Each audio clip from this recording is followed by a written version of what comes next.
40. That's some speed when you can dribble faster than Sapp can run.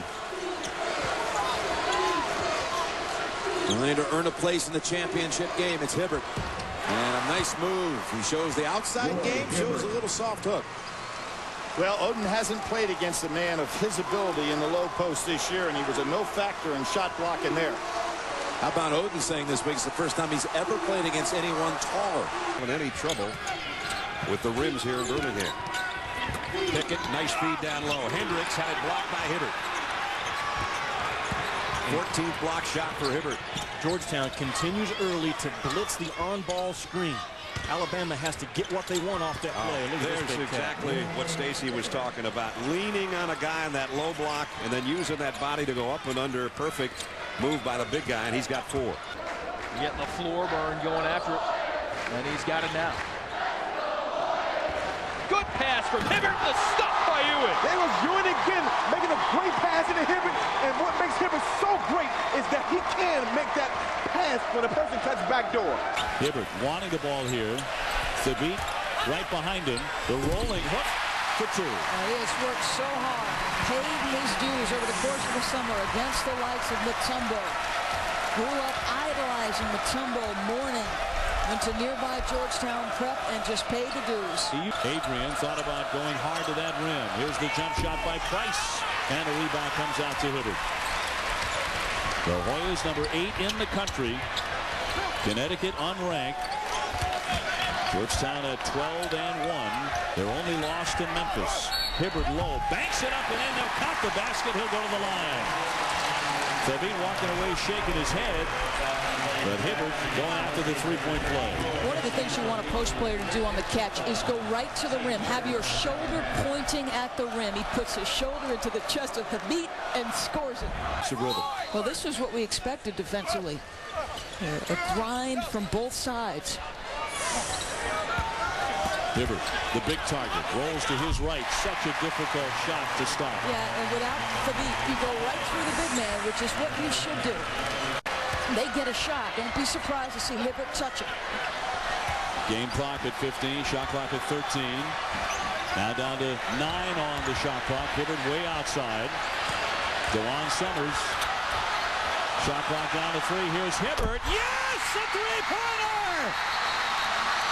You gotta be kidding me!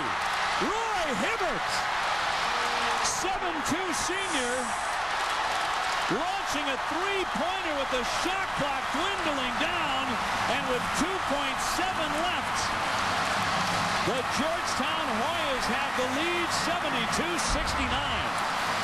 I think this is about the last thing we expected. We expected him to touch it, but not shoot a three. The beat was not going to go out and guard, not expecting this kind of shot. Look at how much space he's got. The beat is down, wanting to be in help position to block a shot, and Hibbert makes him play.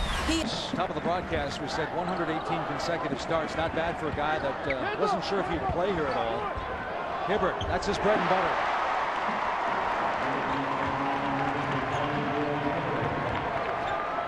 Follow through is good. He should be a 57% guy from the line. Look how far out Harangoni has him. This is what he wants to do. Get on the move a little. He's having the same kind of problems he had with the beat early against UConn. As you said, he gets up so much height. There's that bread and butter shot again. 13 points now for the Big East preseason player of the year. Jim Boeheim would still like to see him a little closer to the basket more often at the offensive end. Still running their Princeton-style offense, even against zone. There you go. Get him a little deeper. Either hand can be dominant. ESPN. Talking about winning at home, huh? Oh, Ryan in Wisconsin. I mean, guess who's atop the Big Ten? I mean, it's Bo Ryan in Wisconsin. They have favorable schedule to start, but they've got a good team. Nice. There's the benefit of that added strength over the years. Hibbert stepped through the double, powered through it. He now has 6 points and 5 rebounds, and it's a double-digit lead for the Hoyas. This is the biggest lead of the night for Syracuse. And Georgetown settling for the jump shots. They got to drive it or get some touches on the box. Hibbert makes great decisions. There you go. Really nice pass by Wallace, and Hibbert scored. Pretty easy, huh? Well, what did you notice? Why it was so easy? He didn't put the ball on the floor. He caught it, made a quick move. Nobody's going to block that. That was a We're underway in Stillwater. We'll get you to Texas and Oklahoma State as soon as we're finished here in Washington. A minute 13 to go in overtime. Georgetown, number 9 in the country, winners of 6 of their last 7. The only blemish during that stretch last Monday night at Pittsburgh. They lead by 2. They lead by 4. Hibbert from the free throw line, wide open. The guy is so good, and he made himself available. The 74% foul shooter. West Virginia against Marshall the other night was 11 of 28 from the line and still won. Wow. Funny, they were 6 of 21 in the second half. Beautiful move there by Roy Hibbert for his first basket. That's old school big man move, the swinging hook, baseline sky hook, call it whatever you want. But a guy Roy Hibbert's size, if he can master that shot, that's his go-to shot. He can be relatively unstoppable if he hits. Trip in 22 years last year. Of course, his dad got the first 3. There's the bread and butter shot for Hibbert. All right, you oldie goldies. That was George Mikan. That was Jabbar. That was classic. Turn in the middle. I like the big guys to turn into the lane because if they miss, they're right in front of the rim. You know, Bucky, it's amazing you bring that up because it's almost unstoppable. If you're 6'10" or higher, I'm surprised more guys haven't really perfected that hook shot. Garcia tries it, but it's rejected. That's a return to sender, but that really wasn't a block. He thought he'd get in the first half, right, Coach? Yeah, and we mentioned that. The pace seemed hectic, but there really weren't that many offensive possessions. Oh, there's a move. There's the up and under by Hibbert. Garcia said the sequoia tree can move. Brian Lang, the 6'5" senior, just picked up Wallace's 3rd foul. Garcia inside. He's a low 2, but this is a smooth move by Roy Hibbert. This is just a little capsule of why they won the regular season and the tournament last year. Well, the big fella's getting the ball. I've made the point that the passes are going in there too easy, leaving the postman for Seton Hall in real trouble. Here is isolation. The double down comes too passively. You've got to double on him and make him. Watch this footwork. He's like Baryshnikov, just smooth and strong. He even gives you a little chin up at the end. That's the icing on the cake. But as they started the game, running their offense through the big fella, he has a good assist-turnover ratio.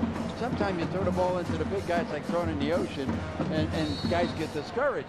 But if you get free, he'll get it back to you. If anything, he may be too unselfish. Safe around him. He gets your fillings, boy. But that's what Seton Hall needs to do in this matchup of talent. There's the bread and butter shot. Unstoppable. Nobody doubling down for the Pirates. He had all the time in the world. Now we'll see Georgetown.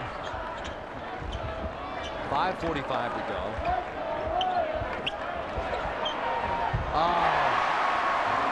When he starts turning right, start running down court.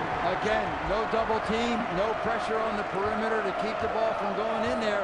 Seton Hall now just kind of laying back. Howard. Ajayi blocked, blocked again. Hibbert. Size matters. Macklin and Hibbert in the game at the same time. Hibbert, soft hook. Impossible to stop. The running hook, a thing of beauty. Providence ahead of DePaul right now, as you mentioned, the Friars. That would be a good win for them at the Dunkin' Donuts Center at home. Hibbert, oh, how about a lefty hook? Oh, man! I'll tell you what, South Florida hanging tough. Yeah, multiple defenses now are in a man-to-man, came out of the zone. Trying to get him out of any rhythm offensively. Georgetown very comfortable running the clock down to get a good look And Hibbert slams it home. You know what's amazing about Hibbert? Yeah, he was going to come down and see it. Well, with all his cash, he should jump in a private plane. He should have been here and flown back. He's got Come the Spurs on, tomorrow. Turnaround jumper by Roy Hibbert. I tell you one thing about Hibbert. Doesn't take a lot of shots, but he maximizes each shot and utilizes getting good shots and good positioning. The other 1991. 2 weeks from tonight, we'll be down in Memphis. Game day will be there for the Vols and the Tigers. Tennessee got a late steal and a layup today from Jawan Smith. Oh, look at that right there. Left-handed hook shot by Hibbert. Tennessee beat LSU by 2. Hold on, let me tell you, they were suffocating on the defensive end. Shot clock at 7. Hibbert, good position in deep, over Padgett. But he can utilize that hook. A little Kareem, a little George Mikan. A little before your time, Mr. Mikan.